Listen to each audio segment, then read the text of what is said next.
We're glad to see you, one and all. Let's pray. Lord, none of us know very much, so we pray that you will teach us the things we need to know so as to have fullness of joy and to know your love. Amen. Last time we began our study of the most important subject that the human mind has ever approached, the reality of a creator. Never think that this is trivial. It's not like deciding whether there is a Loch Ness monster. It's not like making a decision about UFOs. On this issue hangs all other issues. If you make a wrong decision here, every choice you make hereafter will fail of lasting value. If you make a right decision here, every choice you make hereafter will have the potential of everlasting value. What is more, your choice will decide what sort of a person you're going to be for time and for eternity.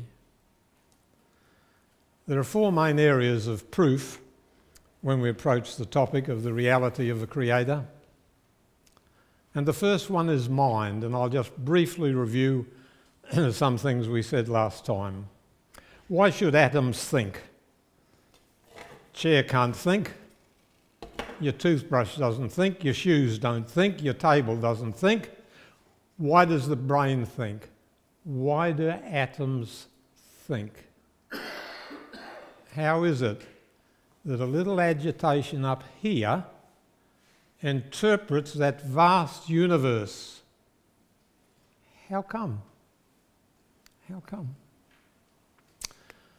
Professor Haldane, one of the greatest scientists of the last century, he said, if my mental processes are determined wholly by the motion of atoms within my brain, I have no reason to believe my beliefs are true.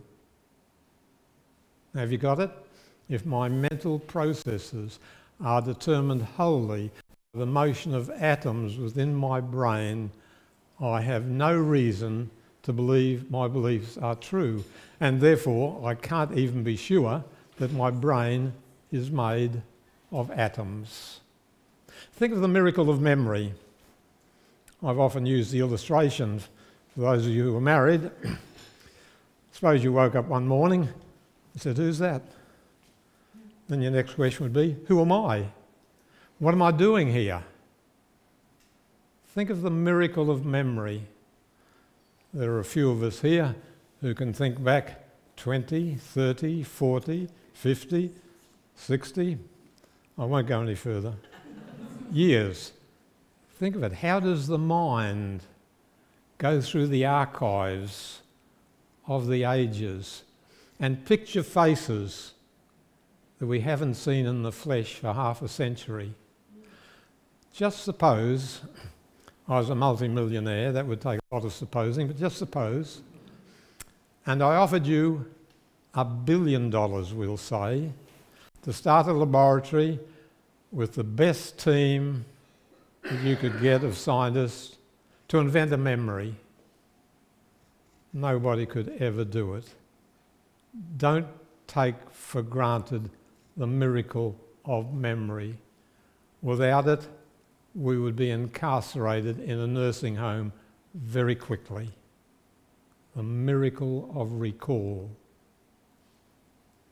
You know, if you drop a milk jug, there's all the milk on the floor, you don't expect the milk to assume the shape of a map of Sydney. Why then do we trust the accidental motions of mere atoms in the brain? Charles Darwin wrote in his autobiography, I've read it several times, and then arises the doubt, Can this brain, which I truly believe has developed from the lowest form of animal creature, can it be trusted when it draws such grand conclusions? Can it be trusted? So here is the issue of mind. Unless it sprang from another mind, we have no reason to trust it. Therefore, no atheist has any ground for atheism, because he believes his mind is the product of 50 billion coincidences, to quote Stephen Jay Gould. And even if you are an avid gambling man, you probably won't be in that 50 billion to 1. So that's the first thing. The second pillar of evidence for a creator is order. Why isn't everything haphazard? Why is it when we step out of our house, we sometimes don't go up instead of down? Why are things so regular? You know, if the world was a little smaller, the atmosphere wouldn't suit us for breathing. And if the world was much bigger, it would have so much free hydrogen, again, we couldn't live. And if the world was a little bit closer to the sun, we'd be a desert. And if it was a little bit further out, it would be an ice cube. Order. It's important to understand that atheists too have realised since 1973 that all the myriad laws of the universe have one primary function: to produce us. I watched a documentary on Mars yesterday. The scientists have been so eager to prove that there's been life on Mars. No evidence yet. But not only Mars, we have no evidence of any life anywhere in the universe except on this rare Earth. That is the title of a recent book by famous scientists, Rare Earth. Many famous scientists have gone so far as to say we are unique in the universe. There are at least 50 parameters, laws governing life, that require such fine-tuning. If the initial Big Bang, which we call creation, had been a trillionth of a trillionth of a trillionth of a second slower, there'd have been no universe. And we talked about the other extreme, the cell. I mentioned to you that there are 3 billion cells in a drop of blood. Last time, slip of the tongue, I sometimes said 3,000, but the original word was correct. There are 3 billion cells in a drop of blood.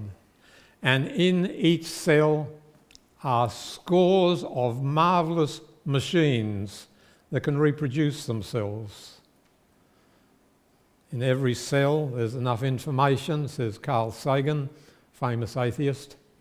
In every cell, enough information to fill 100 million pages of Britannica. DNA is 100 million times more compact than anything human beings have ever invented. Think of the marvel of it. Every cell is like a city. All the inventions that we have in one form or another exist within the cell. Labour-saving devices, fail-safe devices, all sorts of things that we know about today in miniature. What miniature? 6 feet of helix DNA information in every cell. How can there be 6 feet? There are 3 million of these in a drop of blood. How can it be? Well, it's coiled so minutely. There are about 200,000 amino acids in a typical cell. Fred Hoyle, atheist, great astronomer of Cambridge, he says there is no natural explanation for life. Hoyle says it could not have arrived by chance. Well, how does he deal with it? He's an atheist. He says, well, perhaps on some distant planet where there was life, perhaps life was put in seed form and sent by a rocket to Earth. Now that's a rather audacious suggestion that that's where life came from, but it doesn't solve it. How did life get there? If life is so complex that it's quite impossible for it to come along by chance, why is it easier on another planet? Same Fred Hoyle said, suppose all the parts of a 747 Boeing jet were in a big junkyard. Could any tornado coming through put them all together, get it ready to fly? He said, it's worse than that. He said, suppose you fill the universe with junkyards, every one of them with the 6 million parts of the Boeing 747. That's how tough it would be to get a living cell. So the second pillar of truth for the reality of a creator is order. We are marvellously organised. And you must never be overwhelmed by the size of the universe, because if the universe wasn't that big and that old, we wouldn't be here. It took billions of years inside the fiery furnaces of supernovas and their predecessors to manufacture things like zinc and magnesium and potassium. You and I are living stardust. And if the universe hadn't been as big and as old, we wouldn't be here. But everything is precise. Everything is ordered, just as it is within our bodies. You think of the liver, that's about the biggest thing inside our midriff. It has 500 functions. 500 functions in one organ. Think of the miracle of the heart. If you're thin enough, you can hear your heart beat when you're lying down in bed. And you know if it stopped, you're a goner. Why doesn't it stop? Well, it rests. It's made on the sabbatical principle. The heart rests more than it works. Rest, go. Rest, go. That's why we're still alive. The kidneys are the same. These millions of tubules, some of them work, some of them rest. Then they swap over. Order, order. Now I come to a new pivot, a new pillar that we haven't discussed. The reality of right and wrong throughout all ages, for all people, throughout the world. Let me illustrate this to you very simply. Anyone perfect, please stand up now. Why not? You know why not? Because we are all aware there's such a thing as right and wrong, point one. Point two, that none of us do all the right and none of us avoid all the wrong. So I can never stand up and say I'm perfect, and neither can you. The happiness or unhappiness of our lives depends on this matter of right and wrong. You can't read a newspaper for 5 minutes, but it's tossing up issues about right and wrong. They affect individuals, nations, international. Our happiness is largely drawn from other people. And if our relationship with other people is not right, we are very, very unhappy. You've all listened to quarrels, but animals don't quarrel. They may fight, draw blood, kill, but animals don't quarrel. What's the difference? Well, if you listen to a quarrel, it goes like this. You promised, I was there first, leave him alone, he hasn't done anything to you. All quarrelling is based on the idea that there is some standard of right. And the man you are quarrelling with doesn't say, to hell with your standard. What he does is he invents an excuse to show he's in harmony with the standard. These are the options. You can either believe that there is a creator who, reflecting his own nature and love of goodness, has given to us a code of right. You can either believe that, or you can believe that every person on the planet can come up with their own system. In other words, Dostoevsky's statement, if God is dead, everything is permitted. Unless there is a God, you cannot find fault with the other person's idea of right. But if there's a God, it's different. He has a standard, and we've got to fit in with that. Understand it. You know, millions of people enjoy Clint Eastwood. Well, I've never seen a Clint Eastwood movie, but when I was very young, I loved the old cowboy movies. And they're always based on right and wrong. Always. And the villain always got in the neck. I can never remember a single cowboy movie where the villains won.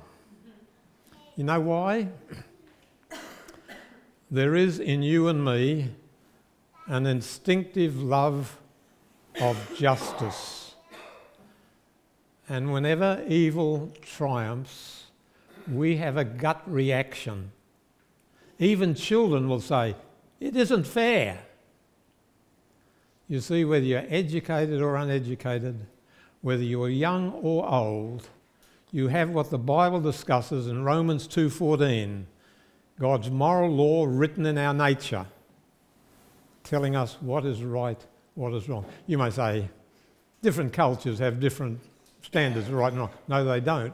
There's no culture on earth that has ever approved a person who double-crossed all the people who were kind to him. There's no culture on earth that's ever approved a man acting cowardly in battle. Other cultures may differ in details. For example, some cultures may think it's all right to have 4 wives, but they all agree you can't have any woman you like. So it's not true that culture's all dramatically different. All cultures agreed murder's out, theft is out, lying is out, respect for parents is in. We must never say, well, it just comes from our parents. No, our parents received it from some who received it, and it's written in our bones. Long before the time of Moses, Hammurabi, famous king of Babylon, wrote a great law. And in that law he said, if any man kill another man, here's the penalty. If any man steal, here's the penalty. And he went down the list like that. But centuries later, about 500 years later, along came Moses, and through God he made it quite different. Not if any man kill, thou shalt not. Thou shalt not. Thou shalt not. And that's the law that's written in the nature of every one of us. Whether we are happy in our relationships with other people all depends on this issue. Is he, am I, most of the time doing what's right? What is it that splits up marriages? Not usually adultery, it's selfishness, meanness, not doing what is right. You know, the way we treat other people is an exact picture of what we think of Christ. The way we deal with other people, our children, our spouse, our parents, our neighbours, our enemies. The way we deal with them reflects exactly, precisely, perfectly how we think of Christ. And only when we're in harmony with Christ can there be joy and peace and contentment and satisfaction. Otherwise, wrong always brings pain. Sin and sorrow go together. Holiness and happiness go together. Purity and paradise go together. There was a TV program showed a man who's just died. He's walking along a corridor in heaven, and there's a bored usher who stops him. He says, "All right, sir, as you go up there, you'll see two doors. One on the left goes to hell, one on the right goes to heaven. Choose the one you want." And the man says, "What? No judgment? No review of my life? I want forgiveness." The bored usher says, "Sir, we haven't got time for that. Please keep moving on. There are a lot of people coming behind you. Keep moving on. Go on. Choose a door on the left and the right." And the man goes on and he chooses a door on the left. There's something instinctive in all of us that warns us that wrong brings pain, that evil brings suffering.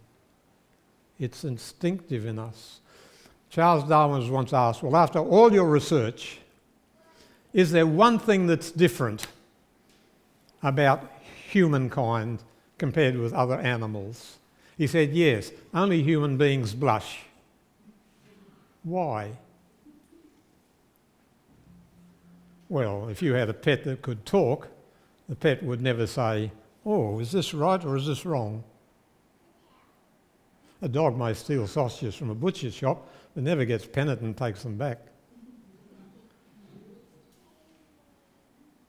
Only human beings can blush, because only human beings have an awareness of right and wrong. In 1988, Pan Am jet over Lockerbie, Scotland exploded.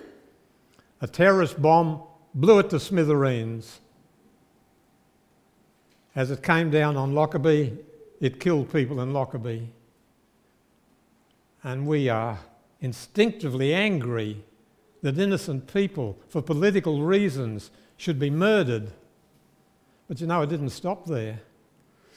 As the rescue services surged towards the broken wreck, tourists cramming all the roads, they wanted to see it. Rescue services couldn't get through. And some of the people that got through was stealing some of the property of the dead passengers. And others were taking portions of the plane that were needed for forensic purposes. Evil is very widespread. It is very endemic, for we are fallen creatures. That's why when I say, "Let him or her who's perfect stand up," it never happens unless there's someone insane here. It's not only our relationship with people, it extends even to our relationship to animals. Should animals be killed for furs? F-U-R-S. Should they? And once you've answered that question, there's another question. Should animals even be killed for food? Oh, we know about that. We kill millions every day in every big city. Well, if you can kill animals for food, why can't we kill human babies? Aren't humans only animals, according to Charles Darwin? So if we can kill animals for food, why can't we kill human babies? Now, we have a reaction against that. But listen, we do kill human babies, but the other side, in the womb, which is perfectly legitimate if the mother's life is endangered, but otherwise it is not. We cannot invent life, we only transmit it. And if we cannot invent life, we have no basis for taking life.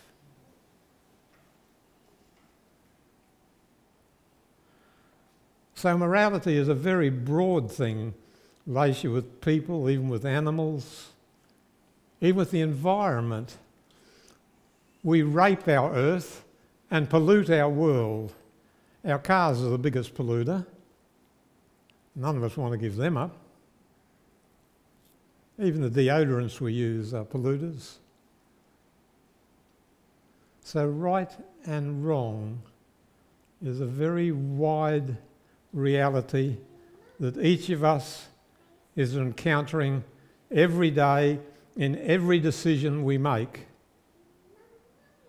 And it wouldn't be so unless there was a God who loved the right and hated the wrong.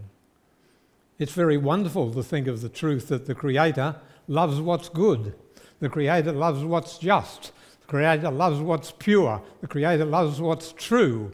And the Creator who puts pity in millions of hearts has pity himself.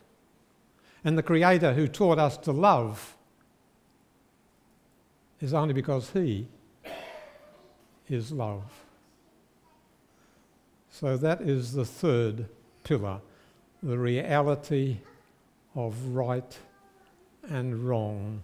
It is pervasive in every conscious hour for every person on the planet except psychopaths, sociopaths. If you're sane, you have a battle about right and wrong, because God has written a law in your hearts, which is a law of love, and you and I have frequently, recurringly violated it, and we don't feel comfortable about it. Now, the fourth one. This is the most significant of all pillars. This is a shortcut to solving all the profundities of life. You know, Bertrand Russell said, "We're nothing but an eddying speck of dust. We're only driven, harassed leaves." Is he right? Sir Arthur Keith was asked, "What happens after death?" Oh, he says, "We're like a guttering candle. Blow out, that's that." Is he right? There's a shortcut. This is the shortcut. What was and is the real nature of the man that appeared in Palestine 2,000 years ago claiming to be God? New Testament makes this a life and death issue. It says, "He that hath the Son has life. He that has not the Son of God has not life." Listen to what a historian wrote many years ago. "It was reserved for Christianity to present to the world an ideal character which through all the changes of 20 centuries has inspired the hearts of men with an impassioned love, has shown itself capable of acting on all ages, in all nations, temperaments and conditions, has been not only the highest pattern of virtue, but the strongest incentive to its practice. The simple record of 3 short years of active life has done more to regenerate and soften mankind than all the disquisitions of philosophers and all the admonitions of moralists." Now, you're at a big city. Most cities are by the water, by the sea, and you go down to the wharf. I remember the first time I looked down into the waters of Sydney Harbour. Very impressive. I was about 12. But you're at the wharf, and there's a big ship come in, and men are pulling a chain out of the hold, and you're just curious, and all the bits of the chain, all the links are grey. Then suddenly one comes out that's gold, that sparkles. So that's strange. Well, there have been something like about 10 billion people have lived on this planet. There are more people alive today than all who've ever lived in previous millenniums put together. And there's an astonishing sameness about the great majority of the links in the human chain. But there was one that was different. Christ is the only person who ever lived who claimed to be God, who was thought sane by his wisest contemporaries. Have you got that? He is the only one who ever lived who claimed to be God and was thought sane. Muhammad didn't claim to be God. Buddha didn't claim to be God. Zoroaster didn't claim to be God. This is the only person who's ever lived who claimed to be God and who was thought sane. I want you to think of some of his predictions, but first of all, some of his claims. He's pointing to the sun. He says, I am the light of the world. What's he saying? He's saying that he is the source of life and its sustainer, that he is the fountain of energy and vitality and health. What? This peasant, this Galilean carpenter, that he is the world spiritually and morally what the sun is physically? What a claim. This is the man that said, for I am meek and lowly in heart. And we don't think that he's joking when we hear him say, I am the light of the world. It doesn't seem incongruous because it fits in with his life. No man spake as he spake because no man lived as he lived. You cannot speak better in the long run. You can for a sermon, but you cannot speak better in the long run than you can live. No man spake as he spake, because no man lived as he lived. Listen to some of the other things he said. He said all the angels of heaven were his when the Son of Man comes and all his holy angels with him. What? The peasant owns the angels? Yes. He claimed to own nature. In a storm, he rises on the tossing boat. He says, peace, be still. And nature obeys him. He says we are to love him more than we love father and mother or son and daughter. Who is he? He'd have to be God. Well, he claims that before Abraham was, he existed. That could only be true of God. He claims to be the judge of all the world, that one day we must all answer for our lives before him. He claimed he could forgive sins. Have you ever met anyone that could do that? They may forgive what you've done against them, but they can't forgive what you've done against somebody else. But he claimed he had to forgive sins. And even when his dreams seemed to fall apart, and he was chained, and he was flogged, and he was crucified, as calmly as though on a summer's day on a city street, he prays for his enemies and he promises a thief paradise. Even apparent failure did not rob him of his claims. What a man. I want you to think of some of his predictions. One of the ones I like best is where a lady of the street anoints his feet and the Pharisee in attendance scoffing and thinks Christ has to be a poor sort of person to let this woman do this. And Christ says, what this woman does will be preached in all the world. Wherever the gospel goes, this woman has done. Well, how did he know? I fulfill it now. You fulfill it now. On another occasion, he said, when he was describing the earth in its last days with its wars and its rumours of wars, its earthquakes, its famines, and some of you may have heard the recent documentary that said the world was having more extreme weather than possibly ever before in history, right now. Right now.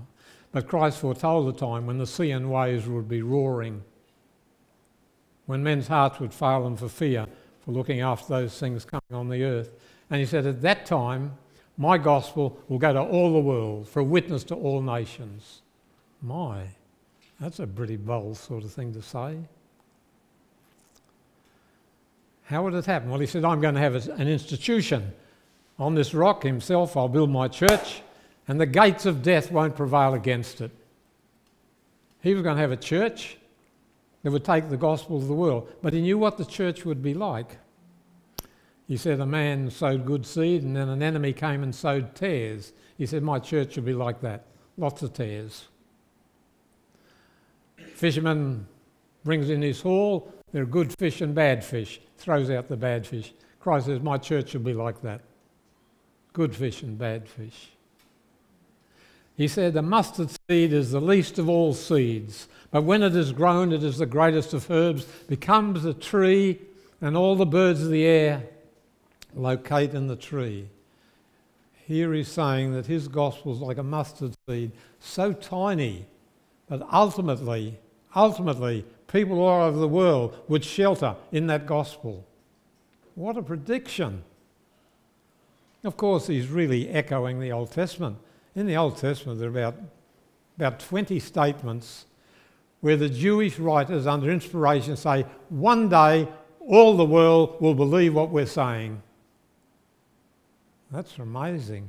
You'll find half a dozen of them in the book of Isaiah. You find another in Psalm 22. Oh, there are at least about 20 of them. The Jew, the rejected, despised Jew, living in a tiny spot smaller than Tasmania, said, my religion one day will embrace the world. People in every country of the world will accept it. What a claim. But Christ echoed it. And here's the one I like second best. Heaven and earth shall pass away, but my words shall never pass away. Now, what is more evanescent than the spoken word? And aren't we glad? All of us say things we wish we hadn't said. One of my many prayers is, Lord, control my tongue. Speech, evanescent, fleeting, temporary, billowy, airy, frothy. Heaven and earth, solid, eternal. Heaven and earth shall pass away, but my words shall not pass away. So the predictions of Christ stamp him as one who knew the future because it was in his hand. Some of you have seen Mary Baker Eddy's book, Science and Health with Key to the Scriptures. Many things missing in that book. No book can say everything, but it has nothing to say about the future. The only thing in the Quran about the future is sensual, lascivious pictures of what men will get with the virgins of heaven. There's nothing in the famous books of Buddhists, Zoroastrians about the future. But Christ could speak with certainty about the future, about a time when all across the world men's hearts would fail them for fear, for looking upon the things coming on the earth. And that same generation would see the gospel go to the earth. So Christ is a very, very distinctive person with all the characteristics of deity. What was he like? The little children loved him. They liked to climb into his arms, look into his face that was benignant with love. Harlots responded to him and changed their ways when they met him. Tax gatherers took hope that perhaps they weren't the garbage of the world, because he was a man who loved them. Walked on one occasion 100 miles to help a mother who was worried about a child. He prayed for his enemies. You can feel the tears in his voice when he says, how often would I have gathered you as a hen gathers her chickens, and ye would not. And ye would not. After his resurrection, he sends a message, go and tell his disciples and Peter. Well, Peter's one of the 12. Why does he say and Peter? Because he knew that Peter was broken-hearted. He knew that Peter would have suicided like Judas. But he remembered that Christ had said, Peter, Satan has desired to have you, to sift you as wheat, but I have prayed for you that your faith fail not. So go and tell his disciples and Peter. And Peter. What sort of a person was he? Well, we would all like to be like him. That's very telling. We knew if we were like him, we'd be better husbands or better wives, children, better people. He wasn't loving, he was love.